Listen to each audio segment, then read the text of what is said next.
The vast plains of ancient China were not silent. They pulsed with life, rivers coursing like veins through the land, their waters carrying both the promise of growth and the threat of destruction. Mountains stood as stoic guardians of the fertile basins below, where early human hands toiled to tame the earth. In this land of contrasts, where nature's power seemed both nurturing and merciless, a remarkable story was beginning to unfold. Beneath a golden sun that bathed the Yellow River Valley in its glow, small communities gathered. They were people of simplicity, yet their efforts carried the weight of a profound transformation. These early settlers crafted tools from stone and bone, learning the rhythms of planting and harvest. They carved their lives into the soil, weaving a fragile but enduring connection with the land. From the ashes of their labor, culture began to emerge, pottery etched with swirling patterns, shelters rising from clay and wood, and the earliest stirrings of a society that would someday reshape the world. Whispers of legendary figures filled the air, names that blurred the lines between myth and memory. The Yellow Emperor, Huangdi, loomed largest of all. It is said that he was not merely a man but a beacon of innovation and wisdom. Under his guidance, humanity began to wield tools of greater power, the plow to break the stubborn earth, silk threads spun into shimmering cloth, and the chariot's wheels that rolled like thunder over the land. Huangdi was more than a ruler, he was a father to a civilization, a figure whose shadow stretched across the centuries. Then came Yao, whose reign spoke not of conquest but compassion. Yao was said to be a ruler who listened, truly listened, to the cries of his people and the songs of the rivers. When the waters of the Yellow River swelled, threatening to swallow the land, he did not command his people to fight blindly. Instead, he sought wisdom, urging a harmonious dance with nature's rhythm. His governance became the measure of virtue, an ideal that haunted leaders who came after him. Shang followed, a figure of humble beginnings. Born into a family mired in cruelty, he rose through perseverance and moral strength, proving that greatness was not bound by birthright. His was a reign of justice, tempered by kindness. Shang's actions, like those of Yao, left imprints that would be etched into the fabric of Chinese ideals: respect for family, a commitment to fairness, and the belief that leadership was a sacred duty, not a privilege. These were not just names passed down in the quiet murmur of oral tradition, they were lights in the fog of the past, illuminating the values that would shape a civilization. Yet for all their glory, the line between legend and history began to grow faint as the stories pressed closer to the edge of what could be remembered. From this hazy dawn emerged a name whispered with wonder and skepticism: Xia. The Xia dynasty, they said, was the first true dynasty of China, a bridge from the mythical age of sage kings to the chronicles of history. But where legends had filled the hearts of their ancestors with pride, the Xia lived in shadows, their existence a puzzle pieced together by scholars, archaeologists, and dreamers. The Xia, if they were real, lived in a world where power rested on the ability to command the rivers. Their rulers, like the Great Yu the Great, were said to have wrestled with the fury of the floods. Yu's name was spoken in awe, a man who did not fight the waters with brute force but coaxed them, carving channels and canals that tamed the wild rivers into pathways of life. His efforts laid the foundation for the Xiao's power, a power rooted in their ability to provide stability in a land so often consumed by chaos. But the Xiao's achievements were not only in the practical realm. They began to weave the threads of governance and culture into something durable. Their rulers were said to have wielded the mandate of heaven, a divine approval that would become the cornerstone of Chinese rule for millennia. Yet this mandate was as fragile as it was sacred. A king who lost the support of his people, or failed to protect the land, would forfeit heaven's favor and be swept aside like leaves before the wind. Beneath the weight of their legends, the Xia built cities of rammed earth, their walls rising against the sky in defiance of time. Artifacts unearthed from beneath the soil tell stories of a people who knew the value of craftsmanship: intricately carved jade ornaments, vessels of bronze gleaming with the glow of fires long extinguished, and tools that whispered of a burgeoning mastery over their world. Yet for all their accomplishments, the Xia remain elusive, a flicker in the mist of time, glimpsed but never fully grasped. The line between legend and history, so tantalizingly thin, continues to stir the hearts of those who seek the truth. The Xia stand as a testament to the enduring human spirit, a reminder that the origins of civilization are never simple. They are born in the meeting of courage and necessity, of dreams and labor. In the echoes of these earliest chapters, a great civilization found its voice. The summer sun beat down mercilessly on the vast plains, its golden rays reflecting off the surface of the great Yellow River. Its waters surged forward with a quiet power, carrying stories older than memory, secrets buried in its silt.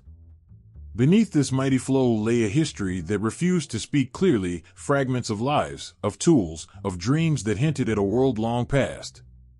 Somewhere in that misty distance, the Xia dynasty stood, a name whispered like an ancient hymn, a bridge between the mythical and the real. The Xia have always lived in a haze of uncertainty, their existence both undeniable and unproven.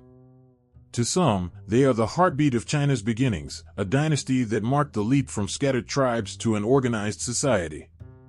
To others, they are nothing more than a story, a construct of later generations seeking roots in the fog of time. But whether fact or fiction, the Xia carry a gravity that pulls at the soul. Their name is more than a word, it is a question, an ache to understand who we once were. The stories say the Xia rose under the guiding hand of Yu the Great, a man who defied nature itself. When the Yellow River raged, spilling its fury across the land, Yu did not cower. He steadied the water, followed its paths, and found a way to tame it. He dug channels and carved paths for the river to flow, turning chaos into order. The floodwaters receded, and with them, fear. Yu's efforts were more than practical, they were a promise, a symbol that humanity could shape its destiny, even against the overwhelming force of nature. The people crowned him their ruler, and so, the Xia were born. This was no small thing. In a time when survival often meant a fight against the earth itself, to command the land and the rivers was to hold power beyond imagination. The Xia were said to have built settlements fortified with earth and wood, their walls strong against the wildness outside. Within these walls, life began to change. Agriculture flourished, as fields of millet and wheat stretched toward the horizon, their green shoots a testament to the steady hands that planted them. The people worked the land with tools crafted from stone and, later, bronze, a gleaming metal that spoke of innovation and mastery. Bronze was more than a material, it was a revolution. It gave rise to weapons sharper and stronger than any that had come before, tools that turned the soil with greater ease, and vessels that shone with an otherworldly beauty. These objects were not mere things, they were symbols of a society growing in complexity. The craftsmanship required to create them hinted at a world where skill and knowledge were treasured. The Xia, if they were real, were not simply surviving, they were building something enduring. Yet their story is not told in words alone. The land itself whispers of them. Archaeologists have unearthed ruins that align with the Xia's time, remnants of cities with walls of rammed earth and graves filled with treasures. Jade ornaments and pottery, painstakingly carved and painted, speak of a people who understood beauty, who saw art as a reflection of life. But these fragments are silent, leaving the heart yearning for answers they cannot give. Are they truly the Xia, or the remnants of some other, forgotten people? The doubts that surround the Xia are like shadows flickering in firelight. Some scholars argue that the dynasty was a creation of later rulers, an invented past to give legitimacy to their reigns. Others look at the evidence, the ruins, the tools, the stories passed down through millennia, and see a thread connecting the mythical past to the historical present. It is a debate that stirs both minds and hearts, for the Xia are more than an academic question, they are a reflection of humanity's need to understand its beginnings. What cannot be doubted is the impact of the Xia's legacy, real or imagined. They represent the first steps toward a world where humans shaped their environment and each other in ways that would echo for centuries. They are the first chapter in a book that would grow to include empires and philosophies, art and invention. The Xia are the seed from which an entire civilization grew, a civilization that would one day call itself the Middle Kingdom.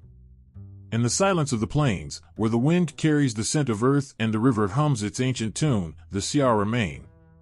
Their story is both elusive and eternal, a question that refuses to be answered, a memory that refuses to fade. It is here, in the heart of uncertainty, that the Xia dynasty lives, not in the pages of history or the ruins of cities, but in the human spirit's endless yearning to understand its past. The firelight flickered across the faces of the gathered people, their eyes fixed on a single object. It was a turtle shell, smooth and ancient, its surface etched with strange symbols that seemed alive in the glow of the flames. A diviner, his voice steady and low, called out to the ancestors, asking them the questions of the living. Would the rains come? Would the crops thrive? The shell was placed over the fire, its surface cracking and splitting under the heat. Each fracture was a message, each line a whisper from the spirit world. The people leaned closer, their hearts pounding. Here, in the quiet of the night, they believed the ancestors spoke. This was the Shang Dynasty, a time when the boundary between the living and the dead felt paper-thin. It was a world both grounded in the soil and reaching toward the heavens, a world where the spirits of ancestors guided the living, their voices carried on the cracks of oracle bones. These bones, turtle shells and ox scapulae, held more than divine messages. They carried the first written records of China, the earliest sparks of a civilization telling its story. The Shang were no longer scattered tribes eking out an existence. They had built cities, great centers of power and ritual. Walls of packed earth rose high, enclosing bustling communities where craftsmen, farmers, warriors, and nobles each played their part. These cities were more than shelters, they were symbols of a society growing in complexity, a people organizing themselves in ways that hinted at a future beyond imagination.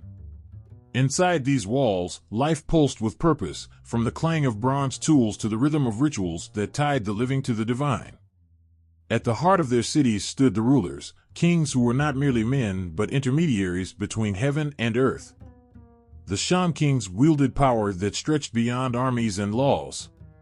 They were the keepers of the sacred, leading rituals that ensured harmony with the spirits.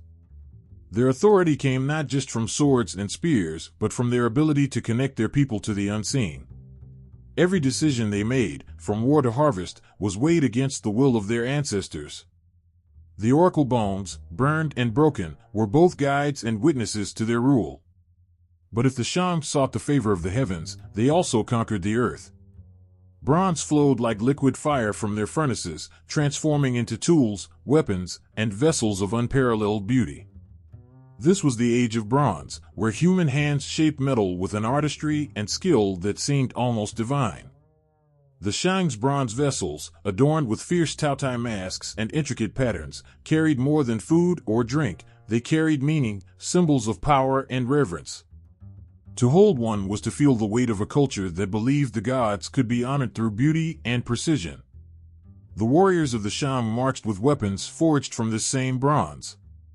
Their blades gleamed in the sunlight, their chariots thundered across the plains, and their armies struck fear into the hearts of their enemies.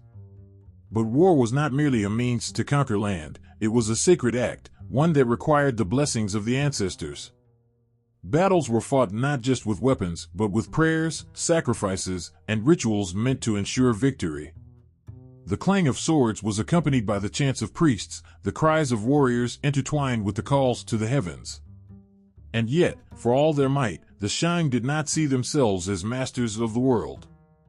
They lived in a universe where everything was connected, where the spirits of rivers, mountains, and ancestors shaped the fate of the living.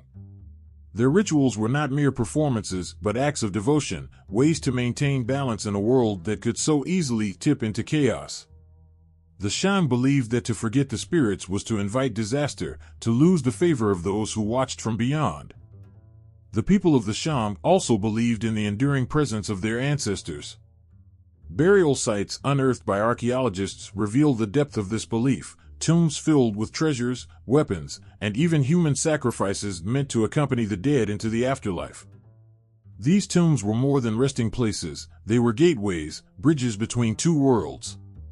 The living ensured that the dead would be cared for, and in return, the ancestors would guide and protect the living. The rhythm of life in the Shang dynasty was both practical and sacred. Farmers worked the land, their tools of bronze turning the soil into a source of abundance. Craftsmen shaped vessels and ornaments that reflected their devotion and artistry. Priests and diviners read the cracks of oracle bones, seeking answers to questions that weighed on the hearts of kings and commoners alike. And above it all, the kings ruled, their power drawn not just from their armies but from their role as mediators of the sacred. The Shang were not content to survive, they sought to understand and shape their world. Their cities stood as testaments to their ingenuity, their bronzes gleamed with the brilliance of their craft, and their rituals echoed with the depth of their faith. The Shang Dynasty was more than a period of history, it was a moment when humanity reached for the heavens, its hands still rooted in the earth. Their story is written not just in bones and bronze, but in the hearts of those who remember them, in the silent awe of the artifacts they left behind. The wind swept across the vast plains, carrying with it the whispers of a land in transition. The Zhou had risen, their banners fluttering against the horizon like a promise of a new order. The Shang, with their ancient ways and powerful kings, had fallen, and in their place stood the Zhou, claiming a mandate from the heavens themselves. The world was changing, and the echoes of that change could be felt in every corner of the land. It is said that the Zhou kings believed their rule was ordained by a higher power, a concept so profound it would shape the destiny of China for millennia. The mandate of heaven was not merely a justification for power but a sacred bond. It demanded justice, virtue, and care for the people. A king who ruled poorly would lose this mandate as surely as the seasons turned.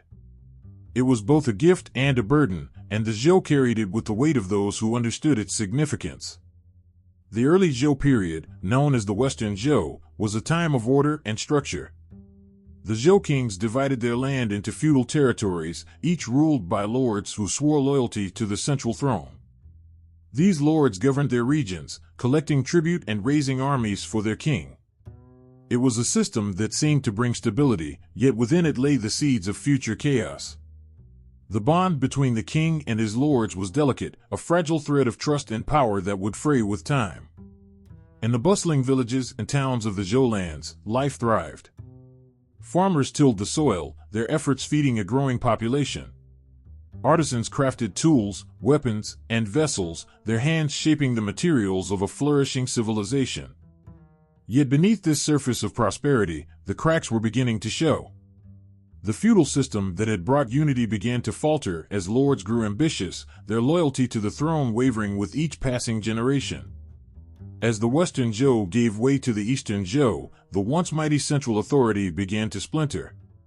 The land was divided into countless states, each vying for power, each seeking to outshine its rivals. This was the age of the warring states, a time when chaos reigned and the dream of unity seemed distant. Armies marched across the land, their weapons clashing in battles that left the fields soaked with the blood of countless warriors. Walls rose around cities, fortifications against both the enemy and the uncertainty of the times. Amid the turmoil, the human spirit searched for meaning. The chaos of the warring states did not only breed conflict, it ignited the flame of thought. People sought answers, not just to the questions of war, but to the deeper questions of existence, of morality, of how to live in harmony with a world that seemed to have forgotten peace. The 100 schools of thought emerged, a vibrant chorus of voices offering visions of what could be. In this age of ideas, a scholar named Confucius walked among the people, his words carrying a quiet power. He spoke of a world where order was born from virtue, where rulers governed not with force, but with kindness and wisdom. His teachings were not commands, but invitations, a vision of a society where respect and family were at the heart of all things. To Confucius, the past was a guide, and tradition was a foundation upon which a better future could be built. While Confucius looked to humanity's potential for harmony, another path emerged in the voice of Laozi. His teachings, later known as Daoism, called for a return to the natural way, a surrender to the flow of life rather than a fight against it.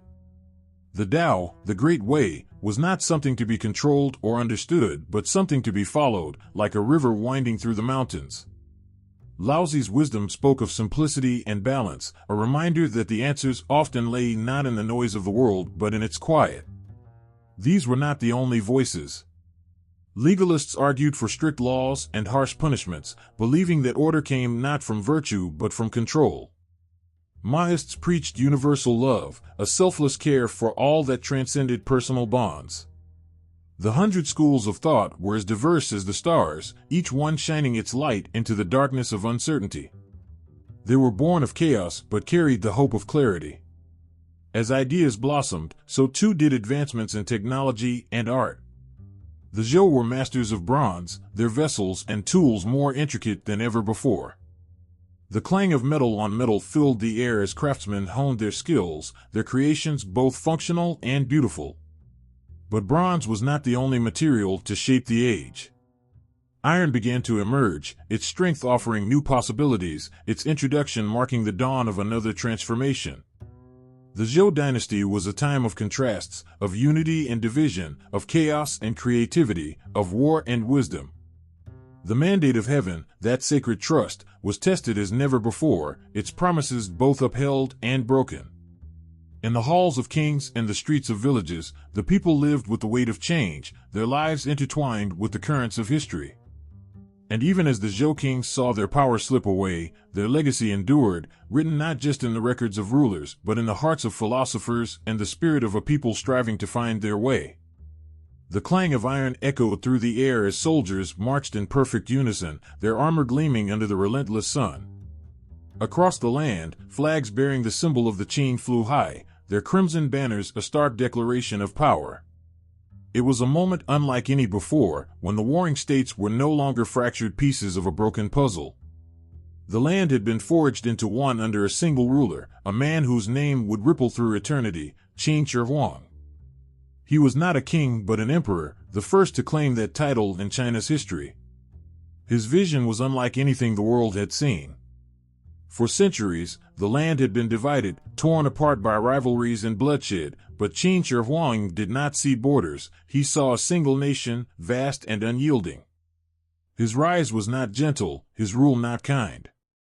Yet it was undeniable in its impact, reshaping the fabric of a people and their history. Under his iron will, the Qin Dynasty was built on the foundation of legalism. It was a philosophy that believed order could only be achieved through strict laws and unrelenting control. Kindness, they said, led to chaos. Mercy, to rebellion. And so, laws were written, not in ink but in fear, and the emperor's word became absolute. The nobles, once powerful lords ruling their own territories, were stripped of their autonomy, their lands divided into provinces governed by officials loyal only to the emperor. The people were bound not to their local lords, but to the state itself. With order came the emperor's next great ambition, connection.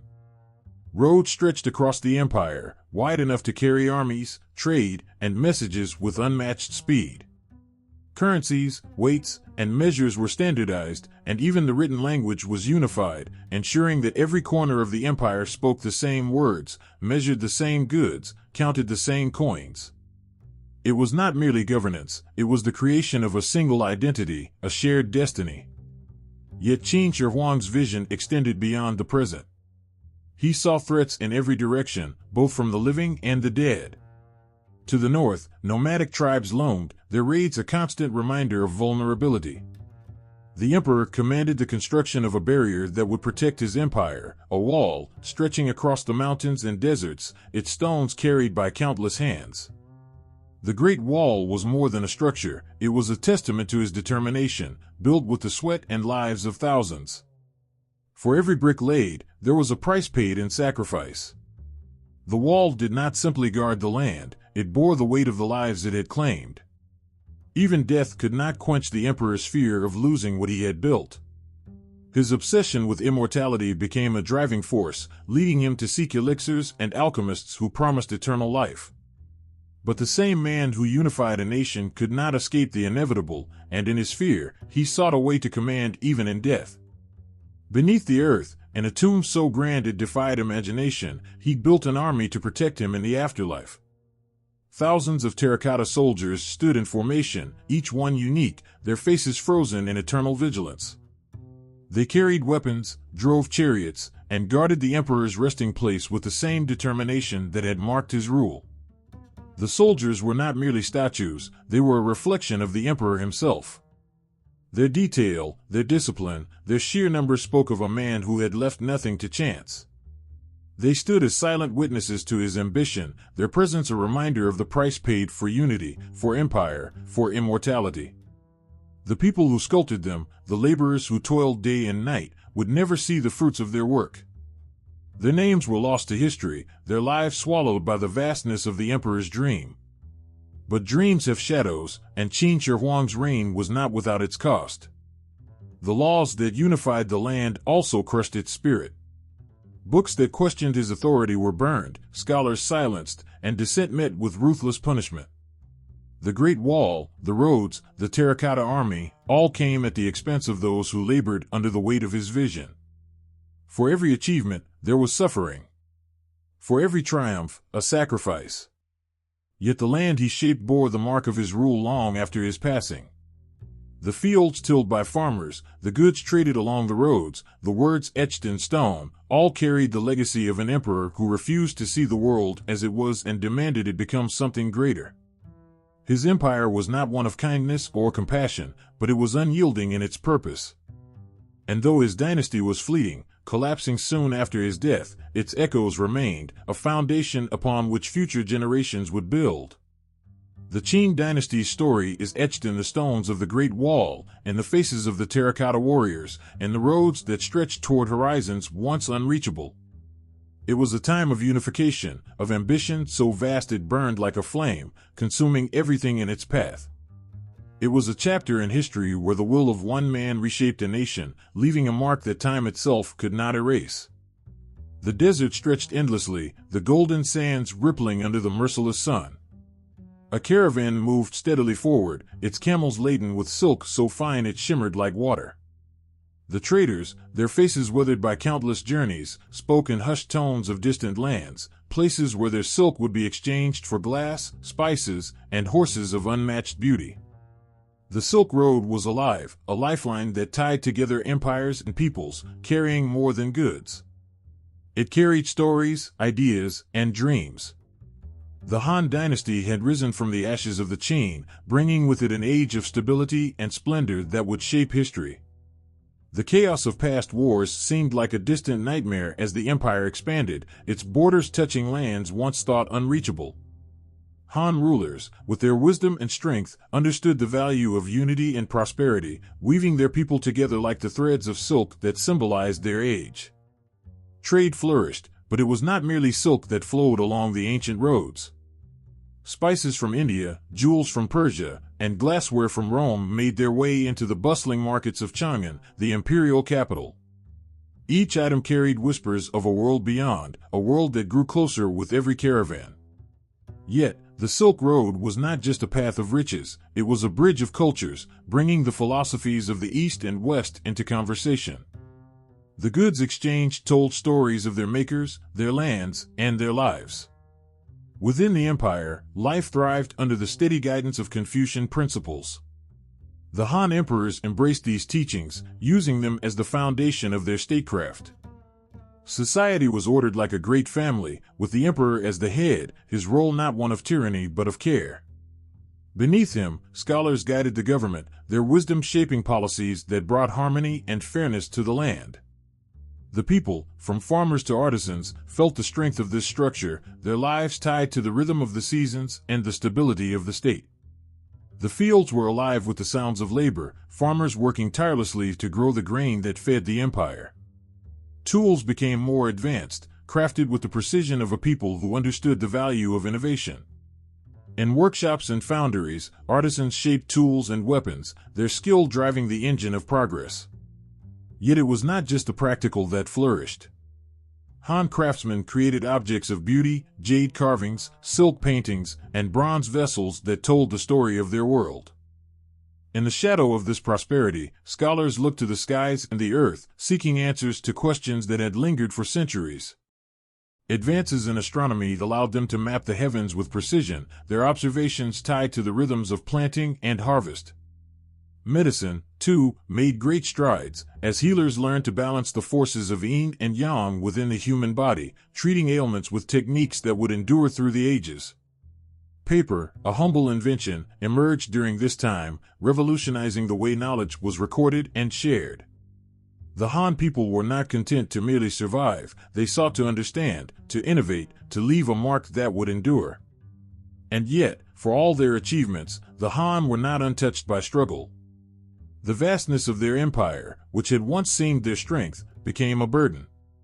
At the edges of their borders, nomadic tribes tested their defenses, their raids a reminder that peace was always fragile. Within the empire, corruption seeped into the halls of power, officials growing more concerned with personal gain than the well-being of the people. The harmony that had defined the early Han began to falter, cracks forming in the foundation of their greatness. As the years passed, the strain became too much to bear. Rebellions broke out, led by those who had once sworn loyalty to the throne. Warlords rose, carving out territories of their own, their ambitions pulling the empire apart. The once unified land became a patchwork of rival factions, each vying for control, each claiming legitimacy. The people, caught in the tides of power, endured as best they could, their hopes pinned on the promise of peace that seemed always just out of reach. Through it all, the spirit of the Han endured. Even in decline, their legacy was undeniable. The roads they built, the ideas they nurtured, the inventions they created, all continued to shape the world long after the empire had fractured. The Silk Road remained, a thread connecting the past to the future, carrying with it the dreams of a dynasty that had dared to bring order to chaos, prosperity to despair, and light to a darkened world. The battlefield was quiet now, the echoes of clashing swords replaced by the haunting cries of crows circling overhead. Broken banners fluttered weakly in the wind, bearing the emblems of kingdoms that once claimed the right to rule. Soldiers lay motionless on the ground, their dreams of victory stilled forever. The Han Empire had fallen, its unity shattered into pieces too small to fit together again. From its ruins rose three kingdoms, each hungry for power, each willing to bleed the land dry to claim dominance. The Wei, Shu, and Wu kingdoms were locked in a fierce struggle, their ambitions fueled by the dreams of generals and warlords whose names would become legends. Cao Cao, the brilliant yet ruthless leader of Wei, built his power with cunning strategy and unyielding strength.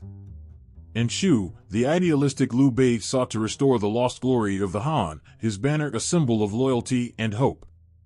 Sun Quan, the ruler of Wu, forged his kingdom in the south, where rivers and mountains became his allies in defense.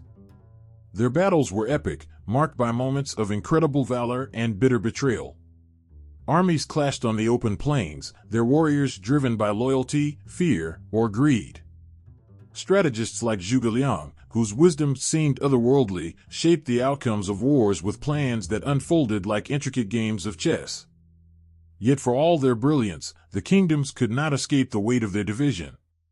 No single ruler emerged to unite the land, and the people bore the burden of endless war. Amid this chaos, something unexpected began to take root. Travelers from distant lands arrived in China, their journey bringing with them not goods, but ideas. They carried the teachings of the Buddha, a philosophy that promised peace and enlightenment in a world torn by suffering. Buddhism found fertile ground in China, its message of compassion and detachment resonating deeply with those weary of war's cruelty. Temples rose from the ashes of battlefields, their golden statues of the Buddha radiating a calm that seemed to defy the chaos surrounding them.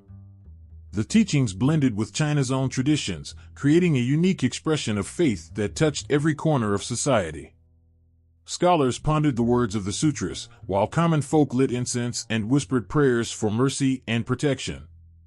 Even the warlords, whose swords had carved the land into fragments, turned their thoughts to this path, seeking solace from the weight of their deeds. While the three kingdoms raged on, culture flourished in unexpected ways.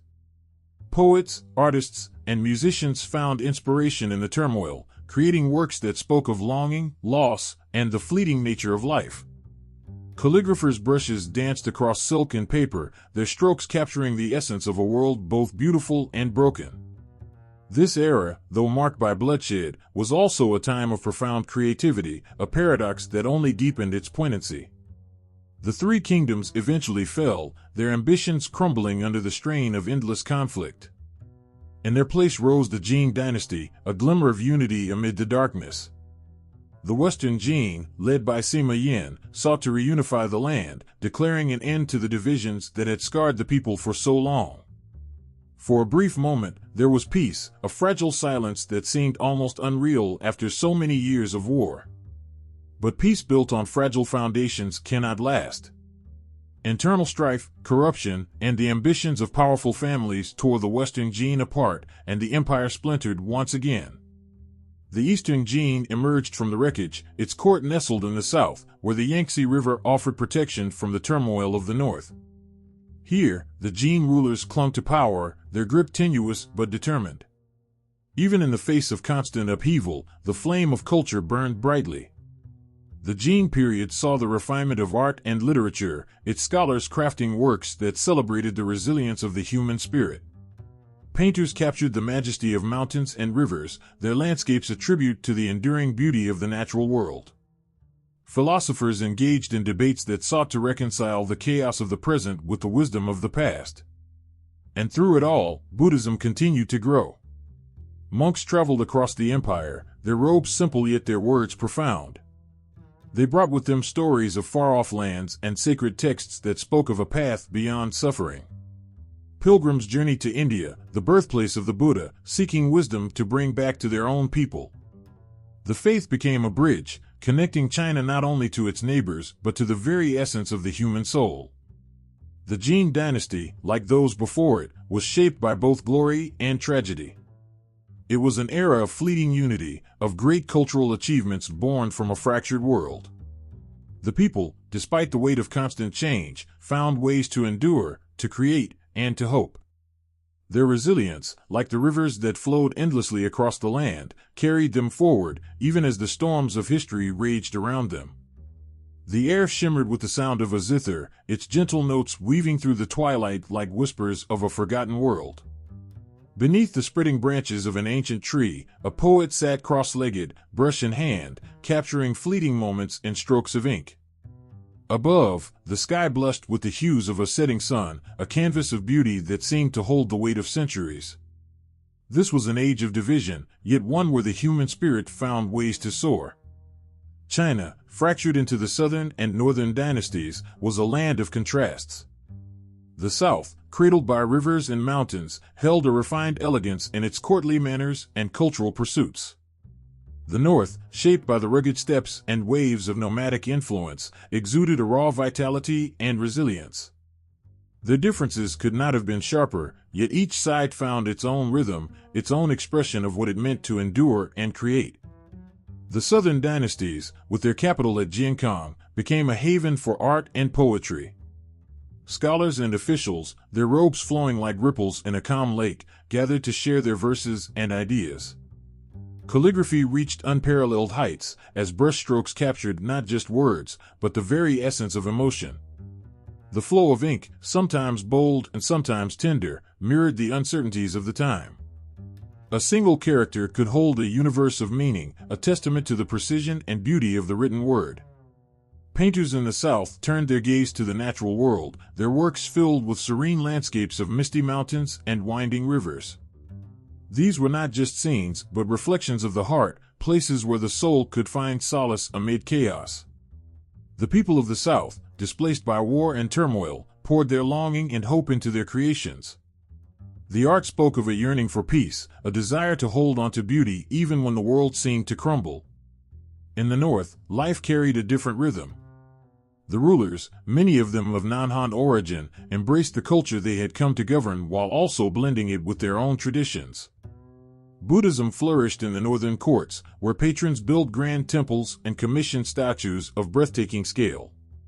The golden glow of a Buddha's serene smile brought comfort to those seeking answers to life's suffering. Monks traveled tirelessly, spreading the teachings that promised a path beyond pain, their voices resonating even in the harshest winters. This period also saw the Northern Wei dynasty carve its mark into the earth itself. The Yungan grottos and the Longmen caves stand as silent witnesses to their devotion, their intricately carved walls telling stories of faith and transcendence. Every chisel stroke, every figure etched into the stone, was an act of defiance against impermanence, a declaration that beauty could endure even when kingdoms could not. For all their differences, the North and South were bound by an invisible thread, the persistence of human creativity. Music filled the courts and countryside alike, melodies that echoed both sorrow and joy. Poetry blossomed in every corner, its verses bridging the gaps between people and places. A soldier might recite a poem before a battle, its words a talisman against fear. A widow might find solace in a verse, its imagery a reminder that life still held meaning. The tension between these divided lands gave rise to a cultural cross-pollination that enriched both sides. Ideas traveled like the winds, carrying new styles, beliefs, and techniques across the barriers of war. A northern warrior might marvel at the grace of southern calligraphy, while a southern scholar might be moved by the raw power of a northern sculpture. These exchanges, though subtle, planted seeds that would grow into a shared heritage. In the South, gardens became sanctuaries, their carefully arranged stones and plants reflecting the harmony sought by their creators. Scholars retreated to these peaceful spaces, where they could lose themselves in thought or in the delicate lines of a painting. The North, in contrast, celebrated the strength of its fortresses and the endurance of its people, crafting tales of heroism that inspired loyalty and pride. Through all of this, the people found ways to survive. Farmers toiled in the fields, their hands blistered but their hearts steady, knowing that the harvest would feed their children. Craftsmen honed their skills, their work a legacy passed from one generation to the next. Even in the face of uncertainty, they created, their efforts a quiet defiance against despair. The southern and northern dynasties, though divided, were bound by the resilience of their people. Art, poetry, and faith became lifelines, connecting them to something greater than their own struggles. The land, scarred by war and strife, remained a canvas for the human spirit, a testament to the enduring power of hope and creativity. As the sun dipped below the horizon, its light casting a golden glow over the rivers and plains, it was clear that even in division, beauty could thrive. A soft mist clung to the banks of a river as the first light of dawn touched the horizon. The air carried the muffled sounds of labor, tools striking earth, voices raised in determination, and the steady creak of wooden boats laden with stone and timber. It was a monumental undertaking, one that seemed almost too vast for human hands. Yet here, where waterways converged, a dream was taking shape, a thread to bind a fractured land together. China, long divided, had been a patchwork of rival states, each clinging to its own power, its own ambitions. But in the year 581, a single man dared to change that. Yang Jian, a general and statesman, declared himself Emperor I of the Sui dynasty. His vision was simple yet profound: unity. Beneath his rule, China was no longer a collection of scattered kingdoms, but a single nation once more. The Sui dynasty, though brief, felt like the first breath after a long and suffocating night. It was a time of rebuilding, of reconnecting the people who had been separated by war and distrust. Roads were repaired, walls fortified, and bridges stretched across once impassable rivers. Yet it was the Grand Canal, a feat of engineering so audacious it bordered on the impossible, that became the dynasty's most enduring symbol. The canal's construction began with a promise to link the fertile plains of the south to the political heart of the north, creating a lifeline for trade and communication. Tens of thousands of workers toiled day and night, digging, carving, and shaping the earth. They carried stones on their backs, their sweat soaking the ground, their hands blistered from endless toil. Each mile completed felt like a triumph, each section a testament to human ingenuity and willpower. As the canal stretched across the land, barges laden with grain and silk began to glide along its waters. Farmers saw their harvests reach markets they'd only heard of in stories. Merchants marveled at the speed with which they could move their goods. The Grand Canal was not just a marvel of engineering, it was a lifeline, a symbol of possibility. But for every marvel, there was a cost. Beneath the surface of this transformation, cracks began to appear. The relentless pace of construction strained the people, their labor demanded without respite. Fields went untended as farmers were conscripted to dig and build. Exhaustion and hunger spread like shadows across the land. The emperor, driven by his vision, could not, or would not, see the toll it was taking. The ambitious projects did not stop with the canal. Grand palaces rose in the capital, their splendor dazzling but fleeting. The emperor ordered massive military campaigns, dreaming of expanding China's borders to rival the glory of empires past. Yet these dreams required resources, and those resources came from the people. Taxes soared to staggering heights, draining not just wealth but hope. The whispers of dissent began quietly, like the rustling of leaves before a storm. Farmers murmured in their fields, laborers muttered under their breath. The grand achievements that had once inspired pride now felt like chains, heavy and unyielding. The discontent swelled, fed by hunger and exhaustion, until it erupted in open rebellion. The emperor, once hailed as the unifier of China, found himself surrounded by enemies, his grand visions turned to dust. The Sui dynasty, which had risen so quickly, fell just as swiftly, consumed by the very ambitions that had driven its creation. Yet in its brief, transformative years, it had planted seeds that would grow long after its end. The canal remained, its waters flowing steadily, a silent witness to both the glory and the suffering that had built it. The reunification of China, though fragile, had set a foundation for what was to come. And the people, battered but unbroken, carried forward the memory of this era, a time of great promise, and of even greater cost. The sun rose over the horizon, casting its first golden light on a vast, bustling city. The streets were alive with the sounds of merchants shouting their wares, the clinking of coins, and the rustle of silk. The fragrance of exotic spices and incense filled the air, blending with the sweet scent of flowers carried by the wind. The city of Chang'an, the capital of the Tang Dynasty, was a microcosm of a world that stretched far beyond its gates, an empire where cultures, ideas, and dreams from every corner of the known world converged. It was an age where prosperity and creativity reached their zenith. The Tang Dynasty was a time of breathtaking beauty, where everything seemed to flourish, the arts, trade, ideas, and even the very spirit of the people. The empire expanded far beyond its borders, stretching westward to the heart of Central Asia, where the Silk Road connected China to the distant lands of Persia, Arabia, and beyond. These foreign lands brought new ideas, new religions, and new technologies, creating a society that was vibrant and cosmopolitan.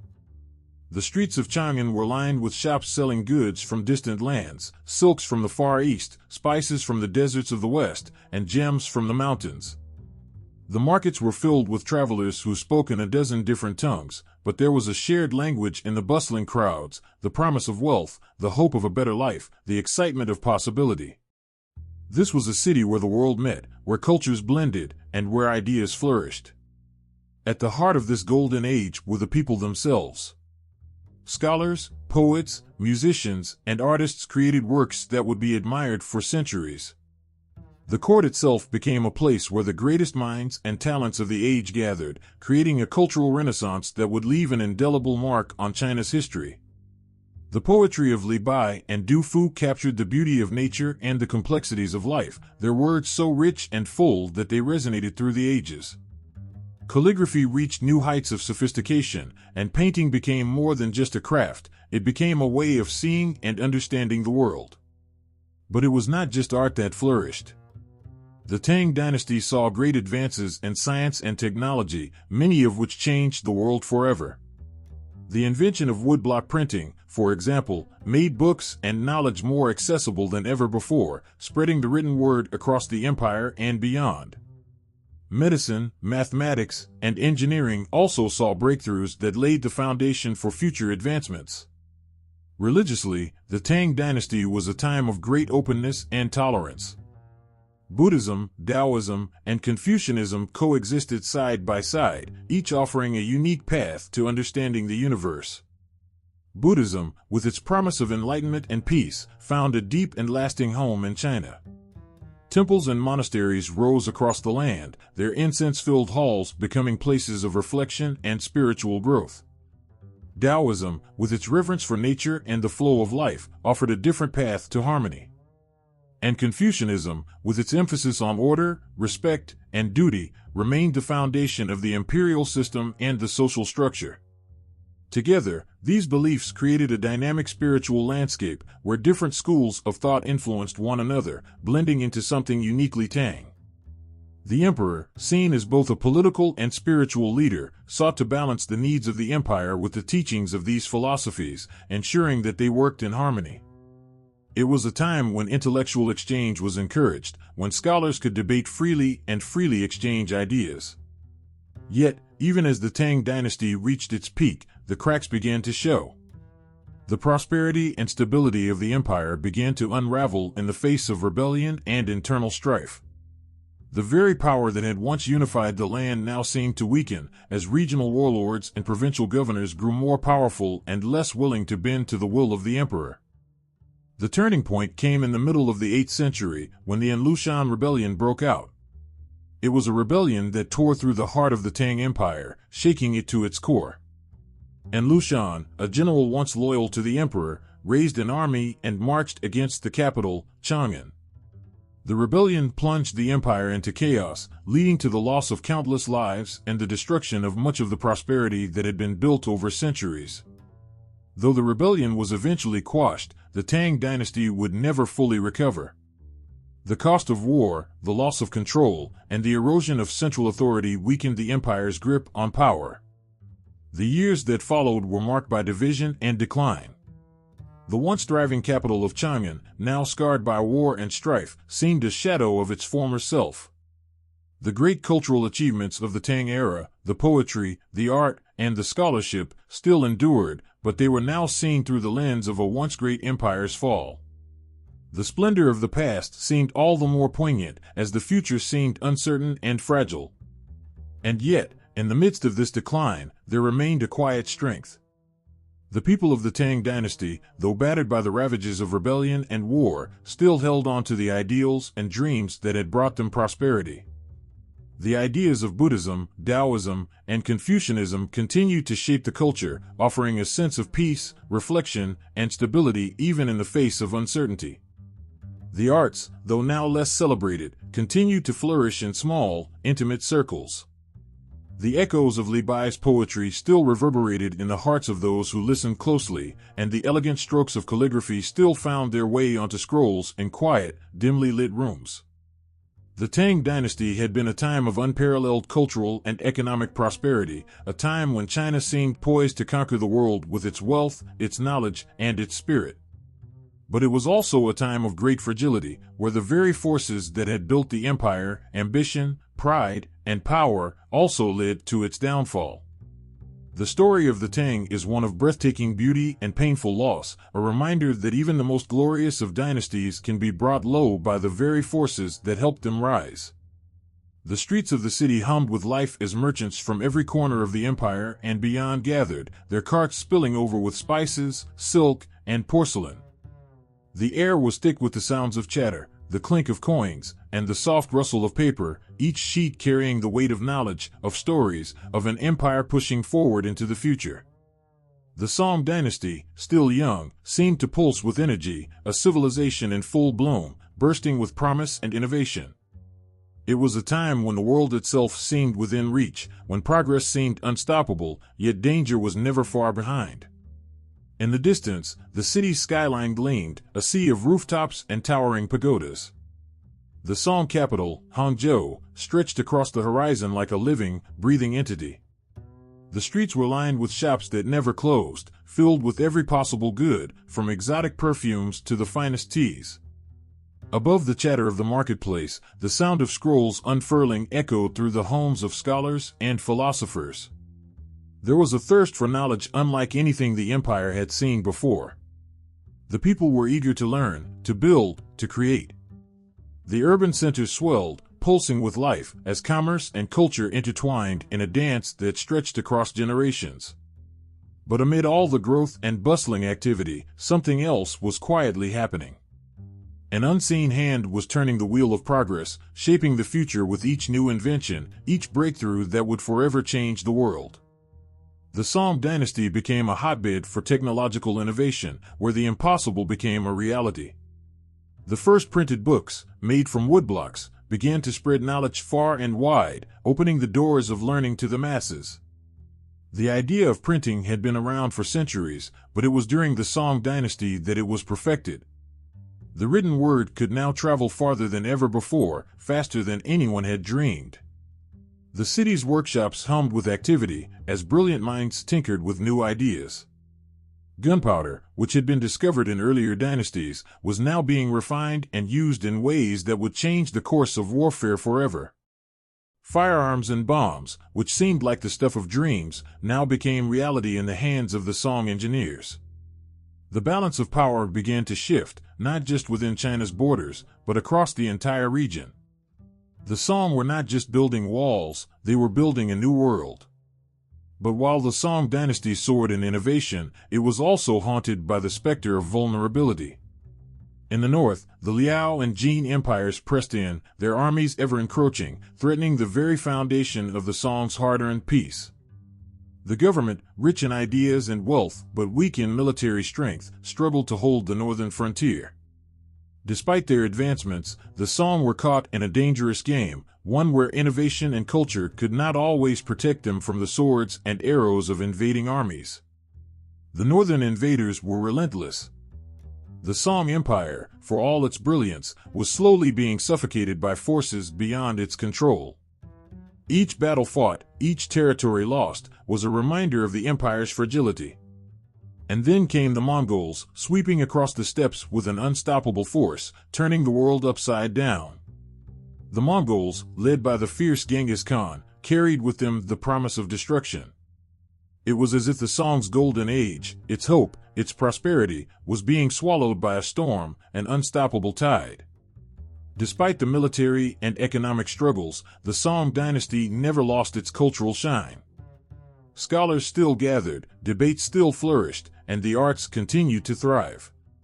In the quieter corners of the empire, thinkers and philosophers worked tirelessly, seeking to strengthen the moral fabric of society. Neo-Confucianism, which emerged during this period, became a beacon of hope, a call to return to the teachings of ancient philosophers, to revive the sense of order and virtue that had once held the empire together. The state's loyalty to Confucian ideals was more than just political, it was a lifeline, a spiritual connection that tied the people to a greater sense of purpose. The philosophy sought to find balance, not just between rulers and subjects, but between the heavens and the earth, between man and nature. It was a time of deep reflection, as the empire struggled with how to reconcile its greatness with its vulnerabilities. Every poem written, every painting created, became more than just art. It became a testament to resilience, to the human desire to rise above the chaos and find meaning in the face of uncertainty. Yet as much as the Song dynasty fought to hold onto its ideals, the pressure from the outside was too much to bear. In the year 1279, after decades of warfare, the empire fell. The Mongols, unstoppable in their conquest, overran the last remnants of the Song, ending the dynasty and claiming China as their own. The once great empire, the beacon of cultural prosperity and innovation, was reduced to dust. But the legacy of the Song did not disappear. It lingered in the streets of Hangzhou, in the stories told by the people, in the words written on the pages of the books that had been printed. It survived in the minds of the scholars who had shaped the ideas of Neo-Confucianism, who had dreamed of a better world. The Song dynasty had given birth to ideas and technologies that would echo through history, influencing not just China but the world beyond. In the end, the Song were a dynasty of contradictions, a time of breathtaking innovation, of soaring culture, and yet of deep vulnerability. They built empires of ideas and cities of gold, but they were unable to withstand the forces of the world. Still, their achievements live on, whispers of a time when the future seemed bright and full of promise, when the weight of invention was as heavy as the weight of defeat. The wind swept across the vast plains, carrying with it the scent of horses, the sound of galloping hooves, and the cry of a world on the brink of change. The Mongol horde, led by a man whose name would become legend, had crossed the steppes, conquering everything in their path. By 1271, their empire stretched from the cold, windswept lands of the north to the heart of China itself. The world seemed caught in the grip of a new era, one that would forever alter the course of history. Kublai Khan, grandson of Genghis Khan, stood at the helm of this monumental change. His eyes, dark and commanding, looked out over the land he had conquered, a land that was now his to rule. He had seen his people rise from the harshness of the Mongolian plains to become the rulers of an empire that stretched across continents. Yet China, with its ancient cities and rich culture, was different from the steppes. It was a land full of history, full of tradition, and full of its own way of life. When Kublai Khan declared the founding of the Yuan dynasty in 1271, it was not just the beginning of a new dynasty, it was the beginning of a new world order. The Mongols, with their nomadic roots and warrior spirit, now sought to rule one of the most ancient and sophisticated civilizations on Earth. They brought with them the fierce determination to unify, to create a single, vast empire that would stretch from the Pacific to the heart of Europe. Kublai's reign was marked by sweeping reforms. He worked tirelessly to blend the ways of the Mongols with the traditions of the Chinese. The Mongol rulers respected the administrative systems of the Chinese, but they also imposed their own. The empire was divided into different classes, with Mongols and their allies at the top, followed by the Chinese, then the other foreign peoples who lived within the empire. The social hierarchy was as rigid as it was wide, a constant reminder of the distance between the conquerors and the conquered. But there was also a new sense of order that took root in this vast empire. Kublai's policies of economic reform ushered in an era of prosperity. Trade flourished across the Silk Road as the Mongol Empire opened up China to the world like never before.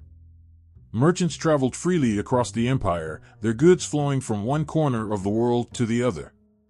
The Pax Mongolica, a period of peace and stability under Mongol rule, allowed cultures, ideas, and technologies to spread across the vast empire.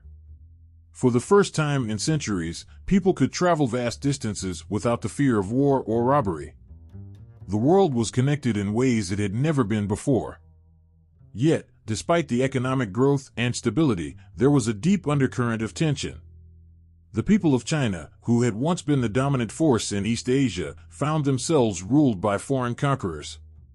The Mongols, though they adopted many aspects of Chinese culture, remained outsiders in the eyes of the common people.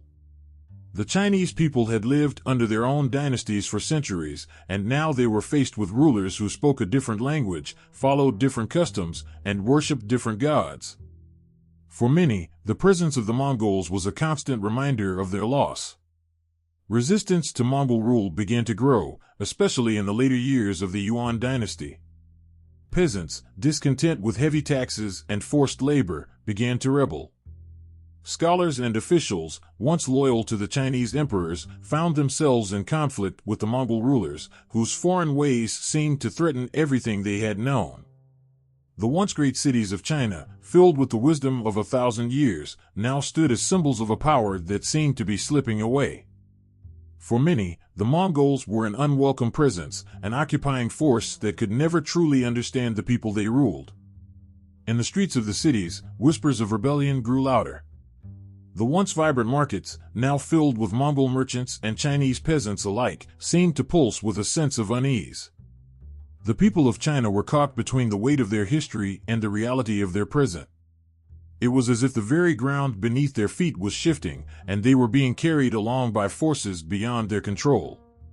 Still, despite the tension, there were moments of beauty and brilliance. Under Mongol rule, the arts flourished. Painters, poets, and scholars found new ways to express themselves, blending Mongol and Chinese influences into unique works of art. The Yuan dynasty became a cultural melting pot, where traditions from the steppes and the heart of China came together in surprising ways. In the courts of Kublai Khan, scholars from all over the world gathered, exchanging ideas and wisdom that would shape the future. But the Mongol rule was not meant to last forever. The very strength of the empire, its vast size, and the diverse peoples it encompassed, began to unravel in the face of internal strife and external threats. The discontent of the Chinese people, the strain of constant rebellion, and the challenges of maintaining such a massive empire began to take their toll. The once great Yuan dynasty, which had seemed invincible, began to show cracks. The final years of the Yuan dynasty were marked by chaos. Famine and rebellion swept through the empire. The Mongol rulers, who had once seemed so strong and unyielding, found themselves unable to maintain control. The people of China, long oppressed by foreign rulers, began to rise up in larger numbers. In 1368, after years of strife, the Yuan dynasty collapsed, and the Mongols were pushed out of China. The people had reclaimed their homeland, but at a great cost. Kublai Khan's vision of a unified empire had been bold, and it had brought both great prosperity and great suffering. The legacy of the Mongol rule is complex, a mixture of cultural exchange and resistance, of peace and war, of innovation and oppression. The empire he built left its mark on China, reshaping its economy, its culture, and its people in ways that would echo through the centuries. Yet, in the end, the Mongols were not able to hold on to China forever. Their reign was but a chapter in the long and tumultuous history of the Middle Kingdom. The cold winds of the Mongol Empire still blew across China when the first signs of change began to stir. It was a time when the land, scarred by years of foreign rule, yearned for its past, a time when the hearts of the people beat with the hope of reclaiming what they had lost. In the midst of suffering and rebellion, a new leader emerged. His name was Zhou Yuanzhang, a man who had once been a poor orphan, a beggar, and a monk. His rise to power seemed nothing short of miraculous. With fire in his eyes and the weight of a nation on his shoulders, he fought for one cause, to restore China to its rightful place. In 1368, after decades of struggle, the Yuan dynasty fell, and the Ming dynasty was born. The Ming, meaning brilliant, symbolized the dawn of a new era. The people were tired, weary from years of oppression, yet there was a fire inside them that could not be extinguished. They rebuilt their identity with pride, casting off the foreign rule of the Mongols and once again embracing the ancient Chinese traditions. It was a renaissance of sorts, a time when old customs were revived, and the greatness of China's past was celebrated. The Ming dynasty brought back the great achievements of Chinese culture, the beauty of its art, the depth of its philosophy, and the power of its empire.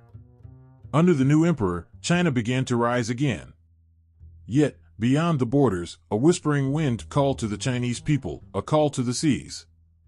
The world was vast, and it was time for China to reach beyond its own shores, to seek out new lands, and to reassert its presence on the global stage. Zhang He, an admiral of extraordinary courage and ambition, became the face of this new chapter. A man who had once been captured and made a slave, he now stood at the helm of a fleet that would sail across the world, showing nations far and wide the might and grandeur of the Ming dynasty. Zhang He's voyages were nothing short of legendary. Over the course of 7 expeditions, his fleet of hundreds of ships, some as large as floating cities, sailed to distant lands, across the seas to Southeast Asia, to the Indian Ocean, and even as far as Africa's east coast. He brought with him not just goods, but the promise of China's strength, culture, and influence. The ships, laden with treasures, reached shores where people had never seen a Chinese face, where the idea of China was nothing more than a distant myth. Yet, the Ming Empire, with its navy, had come to them. Zhang He's expeditions were not just for trade, they were a declaration to the world that China had returned to power. They proved that the greatness of the Middle Kingdom would no longer be a story of the past. It was alive, it was present, and it was reaching beyond its borders. In the bustling cities of China, life flourished. The empire's economy grew, and the arts saw a revival unlike any before. The beauty of Chinese porcelain, the vibrancy of its paintings, and the grandeur of its architecture became symbols of the Ming's resurgence. But this prosperity was not to last forever.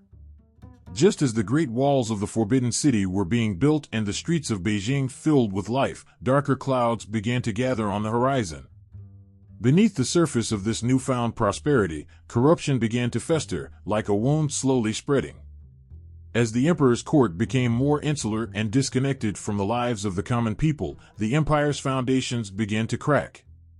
The once proud bureaucracy grew bloated and corrupt. The people who had once been filled with hope began to feel the weight of a failing system. The emperor's power, once so absolute, started to crumble. Local warlords rose to power, and famine struck the land. The same people who had once torn down the Mongol Empire were now struggling under the weight of their own rulers. The winds of change that had once brought glory to China now whispered of its downfall. The final blow came from the north, where the Manchu people, once a small and scattered group, were growing in strength. From their homeland beyond the Great Wall, they watched the weakening Ming dynasty with growing hunger. They, too, had suffered under the Mongols, and now they saw their chance to take what had once been theirs. Slowly at first, then with increasing force, the Manchu began to encroach on Ming territory. They were relentless, and the mighty wall that had once protected China now seemed like little more than a fragile barrier against an unstoppable tide. It wasn't long before the Manchu forces, under their leader Nurhaci and later his son, took Beijing. The fall of the Ming dynasty was not sudden, but it was inevitable. The empire that had once soared to great heights, under the leadership of men like Zhou Yuanzhang and Zhang He, now lay in ruins. The once great Ming dynasty had been toppled by a combination of internal rot and external pressure. But the story of the Ming dynasty, like all great stories, is never just about decline. It is about the beauty that came before the fall, the cultural achievements, the moments of grandeur. In the midst of the chaos and the struggle, the Ming dynasty had left an indelible mark on history. Zhang He's voyages, with their grandeur and ambition, would forever be remembered as a symbol of China's greatness. The art, the literature, and the philosophy that blossomed during the Ming period would continue to influence generations to come. Even as the Manchu forces took control and the Qin dynasty began to rise, the legacy of the Ming would never be fully erased. It lived on in the hearts of the people, in the songs they sang, the stories they told, and the memories they cherished. The glory of the Ming dynasty, with its triumphs and tragedies, would echo throughout China's history, a reminder of the rise and fall of empires and the enduring spirit of a people who, no matter the struggle, always find a way to rebuild, to rise, and to remember. The winds of change were once again sweeping across China, but this time, they were not blowing in from the familiar heartland. The empire had been struck from the outside, and it was not a foreign power that had toppled the Ming, but a people who had been waiting in the shadows, poised to take what they believed was rightfully theirs. The Manchu, a people from the northern frontier, had long observed the rise and fall of dynasties in China. Now, they were ready to make their move. In 1644, with Beijing falling to their armies, they seized the throne and established the Qin dynasty. At first, the Manchu rulers were seen as outsiders, invaders who had toppled the Ming dynasty. But over time, they solidified their power, expanding the borders of China far beyond anything seen in previous dynasties. The Qin Empire stretched across vast landscapes, from the deserts of the west to the shores of the East China Sea, encompassing regions such as Mongolia, Tibet, and Taiwan. The land was enormous, and the empire seemed invincible, its power only growing with each passing year. The Qin dynasty became not just a ruling power, but a symbol of China's vastness, a beacon of stability for an empire that had known too many wars, too many revolts, and too much instability in its history. Under the Qing, China was introduced to a new kind of strength, one forged from the union of their Manchu traditions and the cultural, political, and economic systems of the Han Chinese. It seemed, for a time, that nothing could break this seemingly unshakable empire. Yet, the weight of this vast empire, coupled with the complexities of governing such a sprawling land, began to take its toll. As the decades went by, cracks began to appear beneath the surface. The quiet hum of the bustling streets, the rhythm of life in ancient cities, was soon disrupted by a new wave of challenges. The Western world, with its ambitions and its new technology, came knocking on China's doors. It wasn't with friendly hands that the West reached out, but with a demand for trade and influence. Western merchants sought access to Chinese goods, especially tea, silk, and porcelain, but their appetites grew, and soon, China found itself facing an enemy unlike any it had ever encountered. The West, eager for its own riches, brought with it an addiction, opium. The trade of opium became a dark chapter in China's history. The British East India Company began flooding the Chinese market with opium, a dangerous and highly addictive drug that ravaged the health and lives of millions. The Qing government, alarmed by the widespread addiction, sought to put an end to the opium trade. But the British, unwilling to lose their lucrative market, responded with force. The clash between the two powers led to the First Opium War in 1839. Despite the Qing's fierce resistance, they were no match for the superior British military, which had modern guns and warships that outclassed the old ways of the Qing army. The war ended in a humiliating defeat for China, and the Treaty of Nanking was signed, ceding Hong Kong to Britain and opening up 5 ports to foreign trade. The opium trade continued, and so did the struggles. The Second Opium War came a decade later, and once again, China was forced to bow to the pressure of the Western powers. Foreign influence grew, and the once proud Qin Dynasty, which had extended China's borders and solidified its power, now faced the very real threat of losing control over its own future. As foreign forces carved away at China's sovereignty, internal struggles began to tear the empire apart. The Qin Dynasty, despite its vast size, found itself unable to contain the growing discontent within its own people. The Taiping Rebellion, a massive uprising led by a man who claimed to be the brother of Jesus Christ, shook the Qing to its very core. Millions of lives were lost in the rebellion as the Qing forces struggled to suppress a movement that was calling for a complete transformation of Chinese society.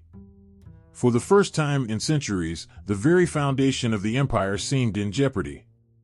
It wasn't just rebellion that threatened China. Famine, natural disasters, and a stagnant economy combined with the growing threat of foreign encroachment. The empire that had once been the world's most powerful and influential civilization now seemed fragile. It became clear to those within and outside China that the Qing dynasty, despite its vast lands and its centuries of rule, was unable to keep the empire together. And then, like an echo of the past, another threat emerged from the north. The Japanese, growing in strength and ambition, began to look at China as a territory ripe for conquest. The First Sino-Japanese War broke out in 1894, and once again, the Qing found itself facing a modern, industrialized enemy that was able to exploit its weaknesses. Japan's victory forced China to cede Taiwan, and the loss further weakened the Qing dynasty's grip on power. Within the empire, the disillusionment continued to spread. People began to question the Qing government's ability to lead, to modernize, to fight off foreign invaders and internal chaos. Reforms were attempted, but they came too late, and the damage had already been done. The dynasty that had once ruled with the strength of the mandate of heaven was now seen as incapable of managing the affairs of a modernizing world. Revolution was in the air. The cries for change grew louder and louder as intellectuals and reformers began to rally against the old order. The Qing court, now isolated in the Forbidden City, could no longer ignore the widespread unrest. In 1911, the Chinese Revolution, led by figures like Sun Yat-sen, erupted. The revolutionaries sought to dismantle the imperial system once and for all and build a new republic. The Qing dynasty, which had once commanded the attention and respect of the world, could only watch as its grip on power slipped away. By 1912, the last emperor, Puyi, was forced to abdicate, and the empire that had ruled China for centuries was no more. The fall of the Qing dynasty marked the end of imperial China, a dramatic and painful turning point in the nation's history. What was once a glorious empire, with vast lands and a rich culture, was now a nation searching for its place in the modern world. The Qing dynasty's fall was not just the end of a ruling family, it was the end of an era that had lasted for over 2,000 years. The age of empires had come to a close, and China stood on the threshold of a new and uncertain future. The air in Beijing was thick with tension, heavy with the weight of centuries of history. In the quiet of the Forbidden City, the last emperor, Puyi, sat in a palace that no longer held the power it once had. The walls, once resplendent with the glory of the Qing dynasty, now felt cold, hollow, like a great empire in its final, desperate moments. The world outside was changing faster than anyone could have ever predicted. The cries for reform were no longer whispers but roars, shaking the very foundations of a world built on ancient traditions. For more than 2,000 years, China had been ruled by emperors, each dynasty rising and falling like the ebb and flow of a vast river. But in the streets of the great cities, the old ways were beginning to slip away. The people, hungry for change, had long felt the weight of corruption, of foreign intrusion, and of a system that no longer seemed to serve them. The Qin Dynasty, the last of the imperial families, had become a symbol of everything that was broken. The world had shifted, and the empire's heart was no longer beating with the same power. Then, in the midst of this crumbling empire, a man emerged, a man who had dreamed of a different China. Sun Yat-sen was a name that had become synonymous with revolution. His heart burned with a vision of a new China, one that was free from foreign domination, one that would embrace the modern world and leave behind the imperial past. Sun wasn't just an intellectual or a scholar. He was a man of action, a symbol of hope for a generation desperate for change. For years, Sun had been building his movement, working in the shadows, gathering those who believed that China needed to be reborn. His call for revolution spread far and wide, from the tea houses of Canton to the streets of Shanghai. He understood, perhaps more than anyone, that the old world was dying. But his dream wasn't just about tearing down what was broken, it was about building something new from the rubble. He envisioned a China where the people would have a say in their future, a republic that would be the heart of a nation no longer bound by the chains of dynastic rule. But even with all his passion, Sun Yat-sen knew that change couldn't come easily. It would take more than speeches and dreams. It would take action. And action was what the revolutionaries were ready for. The tipping point came in 1911, when the simmering discontent of the people finally reached its boiling point. The spark that ignited the revolution was an uprising in Wuchang, a city in central China. The rebellion was small at first, but its message was clear: the Qin Dynasty was finished, and the people would no longer wait for change. From that moment on, the flames of revolt spread across the country like wildfire. As the revolt gathered strength, the Qin court could do little to stop it. The imperial system, once so powerful and so vast, had become too weak to respond to the cries of its people. The armies that had once been the backbone of the empire were fractured, and the loyalty of the people had begun to crumble. For all the pomp and ceremony of the Qing rulers, their power had been eroded by years of corruption and mismanagement. The dynasty's collapse wasn't just inevitable, it had been coming for a long time. In the midst of this chaos, Sun Yat-sen, who had been in exile for much of his life, was hastily called back to China. As the revolution spread, Sun's name became a rallying cry for those who dreamed of a republic. His ideals of a China free from imperial rule, where the people had a voice, were no longer distant aspirations. They were within reach. When the revolutionaries captured Nanjing, they declared the establishment of the Republic of China. It was a historic moment, a moment of both triumph and uncertainty. The old regime was gone, but what would replace it? As the Qing dynasty crumbled, the imperial court struggled to maintain its hold. Puyi, a mere child, was still emperor, but his power was non-existent. He had no control over the army, no control over the country. The emperor was a figurehead, a reminder of a time that was swiftly fading into the past. The old guards of the Qing dynasty, loyal to their heritage and their lineage, resisted the revolution, but they could not stem the tide of change. It was not the imperial court that had the people's hearts, but the revolutionary forces led by Sun Yat-sen.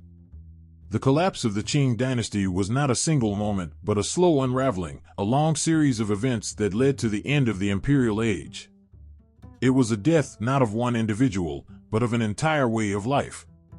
For the people, the fall of the Qing was not just the end of a dynasty, it was the end of an era. It was the end of the emperor as the central figure of power, and the beginning of something new, something uncertain.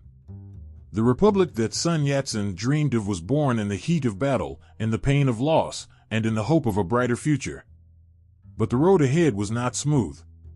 The fall of the Qing dynasty was not the end of China's struggles, it was the start of a new chapter, one that would be filled with its own trials and tribulations. The revolution that toppled the Qing dynasty wasn't just about the removal of an emperor or the abolition of a monarchy. It was about the struggle for a nation's soul. It was about asking the hard questions: what would China become after the fall of its last emperor? What would the people's role be in shaping their future? It was about understanding that no revolution, no matter how necessary, could guarantee immediate success. The collapse of the Qing left a vacuum, one that would take time to fill. It was a time of both great hope and great uncertainty. As Sun Yat-sen took his place in the history of China, he was faced with the harsh reality that ideals and action were two different things. The republic that had been born in the flames of revolution was fragile, and the road ahead would be filled with challenges. But for a moment, just a fleeting moment, there was hope in the air, hope that China could stand tall as a republic, that it could finally turn its back on the dynasties that had ruled it for so long. The fall of the Qin Dynasty, the last empire of China, was a moment of immense significance. It was not just the end of an era, but the birth of something new, something uncertain. And in that uncertainty, there was both fear and excitement, sorrow and hope. It was a time when a new chapter in China's long history was written, and the pen was in the hands of its people. But as they took up that pen, they had no way of knowing what the future would hold. They had only their dreams, and the courage to make them come true. The wind howled through the mountain passes, the trees bending under the weight of an invisible force. Somewhere far below, in a grand palace, the emperor sat on his throne, wearing the weight of centuries of power. He was the son of heaven, the ruler of all under the sky, but his thoughts were far from peaceful. The mandate of heaven, the divine right to rule, was supposed to be absolute. Yet, in his heart, he sensed that his grip on power was slipping, as if the heavens themselves were turning away. He couldn't help but wonder, had he lost it? Had he lost the favor of the gods? It was a thought that echoed through every dynasty, every reign. The mandate of heaven wasn't just a divine blessing, it was a fragile thing, a constant test of whether a ruler was worthy of his throne. When things went well, when the harvests were bountiful and the people prospered, the emperor stood tall, a symbol of divine favor. But when disaster struck, when famine, floods, or war ravaged the land, the very heavens themselves seemed to turn. The emperor, once all-powerful, could find himself cast aside, his legitimacy questioned. The mandate of heaven wasn't guaranteed, and it could be taken away at any moment. Dynasties, like people, were born and lived under the favor of this mandate. The question was never far from a ruler's mind: would the heavens remain with him, or would they abandon him? In the grand sweep of Chinese history, this belief shaped not only the rulers but the very heart of the people, who would rise up or fall silent based on whether they believed the mandate was still in place. One such case echoed through the halls of history with a tragic intensity. The fall of the Zhou dynasty was one of the earliest and most striking examples of the mandate of heaven at work. The Zhou, having risen to power with a sense of divine favor, began their rule with prosperity. Their reign marked a golden age, where the heavens seemed to smile upon them. But, as time passed, the Zhou became weak, their rulers complacent, their government corrupt. The people suffered, the land became barren, and rebellions sparked from the corners of the empire. And then, the heavens sent their warning: the mandate was slipping. The world watched as the once great Zhou dynasty crumbled under the weight of its failures. The overthrow was not just a political shift, it was the heavens rejecting a ruler who had failed to uphold his divine duties. In the end, it was the Qin who rose from the ashes, a new dynasty with a ruler who believed that he had the heavens' favor. His rise was a symbol of renewal, a clear sign that the mandate of heaven had passed to a new house. The message was simple, though brutal: if a ruler fails the people, the heavens would choose another.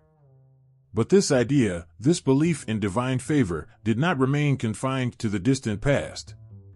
It remained alive and well as centuries passed. Even in the grand halls of the Tang dynasty, where prosperity was at its peak, the mandate of heaven still loomed large. When the Tang emperors were strong, when their armies were victorious and their people flourished, they stood tall, their power seemingly unshakable. But as internal corruption took root, as the emperor's grip loosened and rebellions began to stir, the mandate of heaven was questioned. And, once again, the heavens did not look favorably upon the empire. As the dynasty crumbled, the people were left with the bitter truth: their emperor had lost the mandate. The Tang fell, and the rise of the 5 dynasties and 10 kingdoms was the result.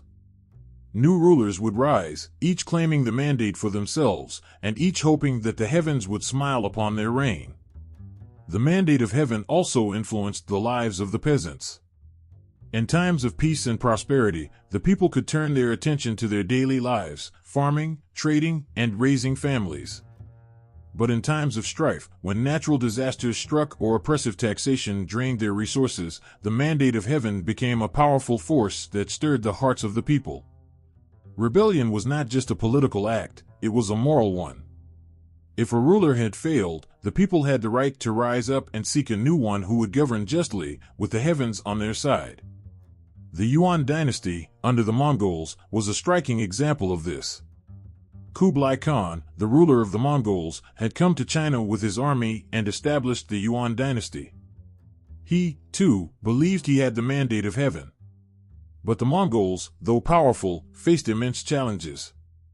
They were not seen as the natural rulers of China, and their foreign origin made it difficult for the common people to see them as legitimate. Over time, dissatisfaction grew, especially as the Mongols' grip weakened.